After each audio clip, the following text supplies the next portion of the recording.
Déclaration du PDCI-RDA relative à sa participation à la CEI, Commission électorale indépendante. Depuis plusieurs années, le PDCI-RDA, les coalitions des partis politiques de l'opposition et les organisations de la société civile demandent l'instauration d'un dialogue politique en vue d'examiner les différentes questions relatives au processus électoral en vue de permettre l'organisation d'élections inclusives, crédibles et transparentes.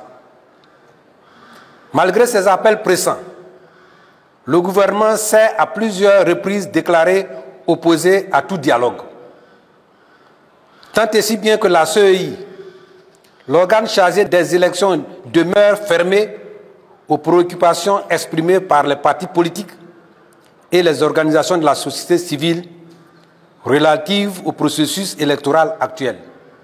En 2024, la CEI a ouvert une révision de la liste électorale, RLE, mais avec peu de préavis et de délais si courts que malgré l'engouement croissant des Ivoiriens observé pendant l'opération, celle-ci n'a pas permis de résorber une part suffisante de nombreux non-inscrits dans notre population en âge de voter.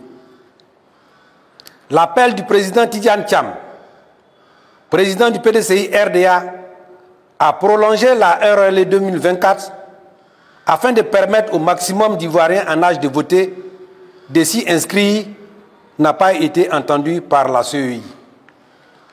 Par ailleurs, de nombreux Ivoiriens qui ont pu obtenir les pièces requises après de nombreuses tracasseries administratives sont légitimement en attente de s'inscrire sur la liste électorale. En 2025, la CEI a rejeté la demande des partis politiques et des organisations de la société civile d'ouvrir une RLE telle que prévue par le Code électoral en son article 6. Pourtant, la CEI reconnaît elle-même, publiquement, disposer des moyens humains, matériels et financiers pour réaliser cette opération en cette année 2025, avant les élections présidentielles. L'analyse réalisée par le PDCI-RDA et ses alliés sur la liste provisoire du 17 mars 2025 montre, comme il fallait s'y attendre, plusieurs irrégularités inacceptables, dont les plus remarquables sont entre autres 1. Des inscrits qui n'ont pas de prénom, de date de naissance, de lieu de naissance ou de père. 2. Des mères ayant plus de 50 enfants chacune. 3. Des électeurs plus âgés que leurs parents. 4. Plus de 2 millions d'inscrits dont les enregistrements sont suspectés d'être des cas frauduleux.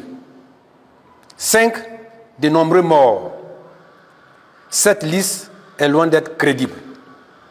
Le PDCI-RDA note avec regret le refus systématique du gouvernement de faire droit aux requêtes des partis de l'opposition et des organisations de la société civile pour un dialogue politique permettant d'aborder les questions relatives au processus électoral, notamment sur la CEI, sur la liste électorale et son audit, qui pourtant sont des conditions essentielles à l'organisation d'un scrutin transparent et apaisé.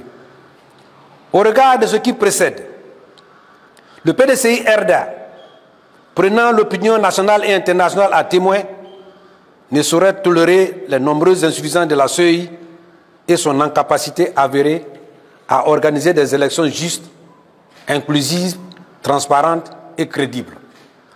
Face au refus systématique du dialogue politique pour améliorer un système décrié par tous, exception faite du parti au pouvoir qui y trouve son compte, le PDCI-RDA demande, dès cet instant, à son représentant de suspendre sa participation aux travaux de la CEI centrale jusqu'à nouvel ordre. Cette instruction ferme étant valable pour tous ses représentants intervenant dans les structures locales de la CEI. Le PDCI-RDA, parti de dialogue, d'ouverture et de progrès, bénéficiant du soutien de ses alliés de la coalition exige, premièrement, l'ouverture du dialogue politique de manière pressante afin d'éviter une autre crise à notre pays. Deuxièmement, la réforme de la CEI en vue de la rendre totalement indépendante. Troisièmement, l'audit du fichier électoral. Fait à Abidjan le 11 avril 2025, le président Tidjane Thiam, président du PDCI RDA, est par ordre le porte-parole. Je vous remercie.